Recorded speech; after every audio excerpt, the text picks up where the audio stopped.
नमस्कार स्टूडेंट, आपका स्वागत है केडी स्टडी क्लब में।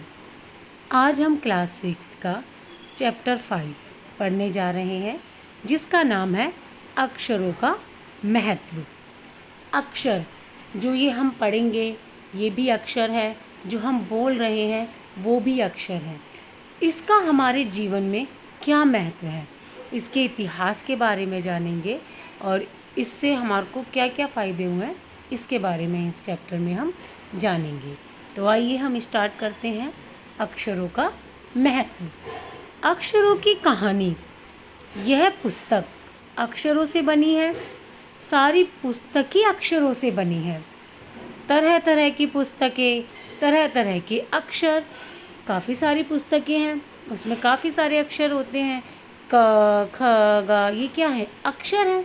इन सब से मिलकर ही तो शब्द बनते हैं और फिर हमारी पुस्तकें होती हैं। दुनिया में अब तक करोड़ों पुस्तकें छप चुकी हैं। हजारों पुस्तकें रोज छपती हैं। तरह तरह के अक्षरों में हजारों की तादाद में रोज ही समाचार पत्र छपते रहते हैं। इन सब के मूल में है अक्षर, यानी इन सब के जो ज़रूरत है, जिनकी मूल शुरुआत जो होती है, क्या है? अक्षर है। अक्षर के बिना समाचार पत्र किस काम का? अब क्या पढ़ोगे? कुछ नहीं पढ़ सकते।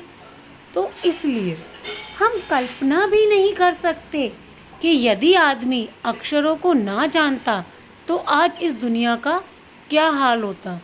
इसके बारे में हम सोच भी नहीं पाते कि अक्षरों के बिना हम क्या करते, क्या आदमियों का होता, क्या इस दुनिया का होता। इसकी तो हमसे कल्पना भी नहीं की जाती।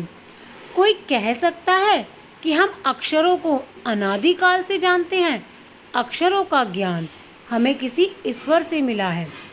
पहले के लोग जो अक्षर के बारे में ज़्यादा नहीं जानते थे, तो वह ये समझते थे कि अक्षर की जो हमें देन है वो ईश्वर की देन है, कि ईश्वर ने अक्षरों को दिया है। पुराने ज़माने के लोग सचमुच ही सोचते थे कि अक्षरों की खोज ईश्वर ने की है, पर आज हम जानते हैं कि अक्षरों की खोज किसी ईश्वर ने नहीं बल्कि स्वयं आदमी ने की है। अब हमें पता है कि अक्षर की खोज किसी ईश्वर या भगवान ने नहीं की है। किसने की है? स्वयं इंसान ने की है। अब तो हम यह भी जानते हैं कि किन अक्षरों की खोज किस देश में किस समय हुई। अब तो हमें यह भी पता है कि यह अक्षर की खोज इस देश में हुई थी और इस समय में हुई थी। हमारी यह धरती लगभग 5 अरब साल पुरानी है। कितने अरब साल पुरानी है हमारी धरती? 5 अरब साल पुरानी। 2-3 अरब साल तक इस धरती पर किसी प्रकार के जीव जंतु नहीं थे। 2-3 अरब साल तक तो यह धरती जीने योग्य ही नहीं थी। इस पे जीवन पनप ही नहीं सकता था। तो यहाँ पर कोई भी जीव जंतु नहीं थे। फिर करोड़ों साल तक केवल जानवरों और वनस्पतियों का ही इस धरती पर राज्य रहा। फिर करोड़ों साल तक सिर्फ धरती पर जानवर और वनस्पति मतलब पेड़ पौधे ही थे। इंसान तो थे ही नहीं। आदमी ने इस धरती पर कोई 5 लाख साल पहले जन्म लिया। मतलब आज से लगभग 5 लाख साल पहले इंसानों का इस धरती पर जन्म हुआ। धीरे धीरे उसका विकास हुआ। फिर धीरे धीरे वह आगे बढ़े, उनका विकास हुआ। कोई 10,000 साल पहले आदमी ने गांवों को बसाना शुरू किया। वह खेती करने लगा। जब इंसान खेती करना सीख गया तो वह एक जगह बस के रहना शुरू करा। नहीं तो पहले आपने इतिहास में पढ़ा हो तो इधर उधर घूमते रहते थे, परंतु जब वह खेती करना सीख गए तो उन्होंने गांवों कस्बों में बसना शुरू किया, यानी कि गांव कस्बे बसाने शुरू करे। वह पत्थरों के औजारों का इस्तेमाल करता था। फिर उसने तांबे और कांसे के भी औजार बनाए। पुराने टाइम पे सबसे पहले जो इंसानों ने औजार बनाए थे वो पत्थरों के बनाए थे। पत्थर के भाले, पत्थर की कुल्हाड़ी टाइप से, जो भी वो वार करने का, जानवरों को मारने के जो हथियार बनाते थे वो सब पत्थरों से बनाते थे। फिर उसके बाद उन्हें तांबे की खोज हुई तो वह तांबे और कांसे से औजार बनाने लगे। प्रागैतिहासिक, ये प्रागैतिहासिक काल कौन सा काल कहलाता है? जब तक हमें हमारा इतिहास लिखित में नहीं मिला, उससे पहले का जो होता है, जब मतलब हमें नहीं मिला था, हमारा जो इतिहास है वो लिखित में नहीं था, और जब से हमें लिखित में मिलने लगा तो हमें इतिहास मिल गया। जब हमारे पास अक्षरों की हमें नॉलेज हुई, उनका ज्ञान हुआ, तो हमको इतिहास मिला। परंतु जब से ये लिखित में नहीं था तो वह प्रागैतिहासिक काल था। प्रागैतिहासिक मानव ने सबसे पहले चित्रों के जरिए अपने भाव व्यक्त किए। वह अपने भावों को कैसे व्यक्त करते थे? जैसे आज तो हम बता देते हैं कि मैं बहुत गुस्सा हूँ, मुझे गर्मी लग रही है, मुझे ठंड लग रही है, पर उस टाइम पे तो अक्षर ही नहीं थे, उन्हें अक्षरों का ज्ञान ही नहीं था, तो फिर वह अपने भावों को कैसे बताते थे? तो वह अपने भावों को चित्र के माध्यम से बताते थे, और अपने भाव को बताने के लिए उन्हें कई प्रकार के चित्र भी बनाने पड़ते थे, क्योंकि कोई फिक्स तो था नहीं कि हाँ ये चित्र इसी चीज़ के लिए है। जैसे पशुओं, पक्षियों, आदमियों आदि के चित्र, उन्होंने कई प्रकार के चित्र बनाए। इन चित्र संकेतों से बाद में भाव संकेत अस्तित्व में आए। इन्हीं से भाव संकेत अस्तित्व में आए। जैसे एक छोटे वृत्त के चहुं ओर किरणों की द्योतक रेखाएं खींचने पर वह सूर्य का चित्र बन जाता है। जैसे एक वृत्त बनाया, फिर उसके चारों तरफ चहु और मतलब ये ऐसे करके इन्होंने सूरज को बना दिया, तो इसका पहचान हुई कि ये क्या है? सूर्य है। फिर बाद में यही चित्र ताप मतलब गर्मी, धूप का भी द्योतक बन गया। इस तरह अनेक भाव संकेत अस्तित्व में आए। जैसे अब एक सूरज से ही हमने गर्मी के बारे में बताना शुरू कर दिया, धूप के बारे में बताना शुरू कर दिया, तो ऐसे ही और भी चित्र, एक ही चित्र से वे कई भावों को अपने अस्तित्व में लेके आए। तब जाकर काफ़ी बाद में आदमी ने अक्षरों की खोज की। अक्षरों की खोज के सिलसिले को शुरू हुए मुश्किल से 6000 साल हुए हैं। कितने हजार साल हुए हैं सिर्फ अक्षरों की खोज हुए? केवल 6000 साल। अक्षरों की खोज के साथ एक नए युग की शुरुआत हुई। जब अक्षरों की खोज हुई तो नए युग की शुरुआत हुई। लोग बाग अपने भावों को, अपने विचारों को आसानी से प्रकट करने लगे, आसानी से समझने लगे। जब एक फिक्स हो गया कि भाई ये अक्षर का मीनिंग ये है, गर्मी लग रही है तो हम कह रहे हैं गर्मी लग रही है।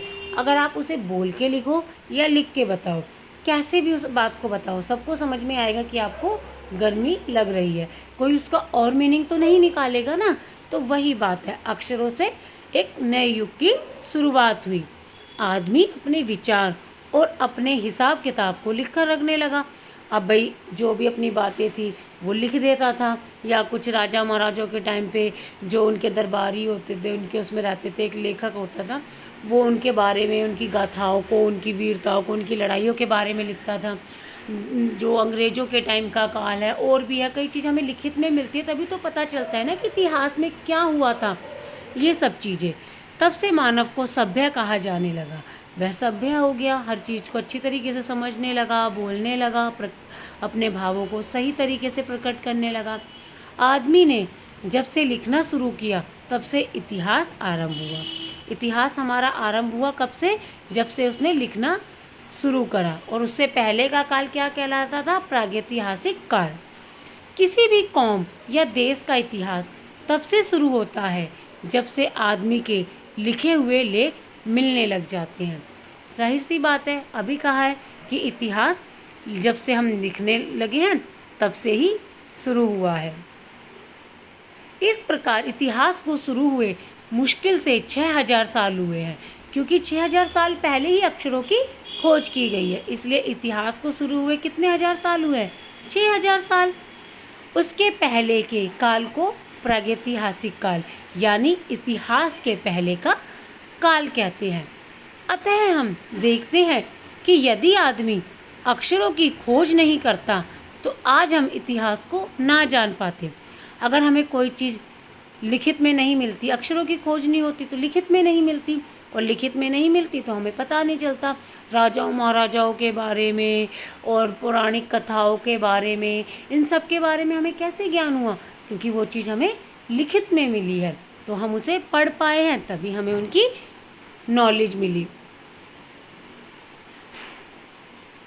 हम यह ना जान पाते कि पिछले कुछ हजार सालों में आदमी किस प्रकार रहता था, क्या क्या सोचता था, कौन कौन राजा हुए इत्यादि। ये सब चीज़ें हमें लिखित में जो मिले हैं प्रमाण, उन्हीं से ही पता चलता है। अक्षरों की खोज मनुष्य की सबसे बड़ी खोज है। अक्षरों की खोज करने के बाद ही मनुष्य अपने विचारों को लिखकर रखने लगा। अब अपने विचार लिख के रख, जैसे किसी को डायरी लिखने की आदत होती है, कोई चीज़ आज वो लिख के रख रहा है, कई साल बाद क्या होगा, वो इतिहास बन जाएगा। इस प्रकार एक पीढ़ी के ज्ञान का इस्तेमाल दूसरी पीढ़ी करने लगी। अब हमने आज कोई खोज करी, उसको लिख दिया साइंटिस्ट ने, ऐसे ऐसे इस चीज़ का खोज हुई है, इसका ऐसे ऐसे यूज़ है, तो इस पीढ़ी ने लिखी, आगे की पीढ़ी उस चीज़ को पढ़ेगी, उसका यूज़ करेगी, तो इससे हमारे को फ़ायदा ही हुआ ना। एक पीढ़ी लिख दिया और कई पीढ़ियाँ उसको इस्तेमाल करती हैं, और लिखित में है तभी उसका इस्तेमाल हो रहा है, अदरवाइज़ कैसे कर पाते हम। अक्षरों की खोज करने के बाद पिछले 6000 सालों में मानव जाति का तेज़ी से विकास हुआ। जब हमें लिखित में चीज़ें मिलने लगी, अब साइंटिस्ट ने किसी चीज़ की खोज की, उसने सब चीज़ लिखित में रख दिया, अब वो नहीं भी रहा, तो आगे जनरेशन को वो चीज़ लिखित में मिली, तो अब उसे दोबारा से किसी चीज़ की खोज नहीं करनी पड़ेगी, उसी में ही वो कोई इम्प्रूवमेंट कर देगा, कोई नई चीज़ जोड़ देगा, परंतु शुरुआत से नहीं करनी पड़ेगी, तो विकास भी तेज़ी से होगा, समय भी बचेगा, यही सब चीज़ें। यह महत्व है अक्षरों का और उनसे बनी हुई लिपियों का। अब जो ये हम बोल रहे हैं, ये क्या है, अक्षर है, ध्वनियाँ हैं, परंतु जो ये हम लिखित में होता है हमारे पास, ये क्या होती हैं, लिपियाँ होती हैं। आपको जैसे पता ही है, हिंदी किस में लिखी जाती है, अंग्रेजी किस में लिखी जाती है, ये सब चीज़ें जो लिखने का तरीका होता है उसको हम लिपि कहते हैं। अतः हम सबको अक्षरों की कहानी मालूम होनी चाहिए, हमें पता होना चाहिए अक्षरों के बारे में, उनकी कहानी के बारे में।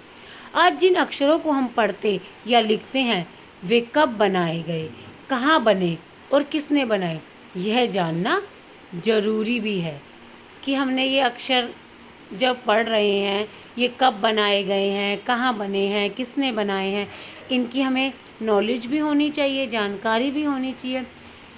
इस बात के जो लेखक है वो कौन है, गुणाकार मुले। अब आपको जैसे ये पिक्चर दिख रही है, ये कहाँ की है, मध्य अमेरिका के ओजिबवा आदिवासियों के चित्र है। इसे हम कैसे पढ़ते हैं, दाईं से बाईं तरफ, दाईं ओर से बाईं ओर को क्रमशः, क्रमशः मतलब लगातार। तूफान का देवता जो सारे आकाश को घेरता है, दाईं मतलब यहाँ से स्टार्ट करेंगे और हम ऐसे करेंगे, तो ये क्या हो गया, दाईं से बाईं तरफ। और आज जो हम बुक पढ़ते हैं वो हम पढ़ते हैं बाईं से दाईं तरफ। तो अब इस पिक्चर को समझने के लिए हमें इस तरफ से पढ़ना है। तो पहला जो ये बताया गया है ये क्या है, तूफान का देवता। तो ये जो है वो क्या है, तूफान का देवता है। और फिर उसके बाद जो ये बताए गए हैं दूसरे, जो सारे आकाश को घेरता है, दूसरा क्या है, नगाड़ा। ये क्या है हमारा दूसरा नगाड़ा। पंखों से सुशोभित नगाड़ा, ये क्या है हमारा, ये भी नगाड़ा ही है, परंतु ये जो है ये क्या है, पंख है, तो ये हमारा पंखों से सुशोभित नगाड़ा है। द्रोण काक, काक मतलब कौआ, ये क्या है हमारा, द्रोण काक। ये पैर है, ये मुंह है, ये इस तरीके से, वैसे हम खेतों में देखा हो, खेतों में लगा देते हैं जानवर पक्षियों को डराने के लिए ताकि वो अनाज खराब ना कर दे, उस तरीके से। और ये क्या है, कौवा, ये कौवा है। और दवा खाने में आदमी, ये क्या है, दवा खाने में आदमी। तो पहले हम चित्रों के माध्यम से बयां करते थे और दाईं से बाईं तरफ पढ़ते थे, दाईं से बाईं तरफ, परंतु अब जो हम पढ़ते हैं बाईं से दाईं तरफ पढ़ते हैं। ये चैप्टर यहीं समाप्त होता है। धन्यवाद।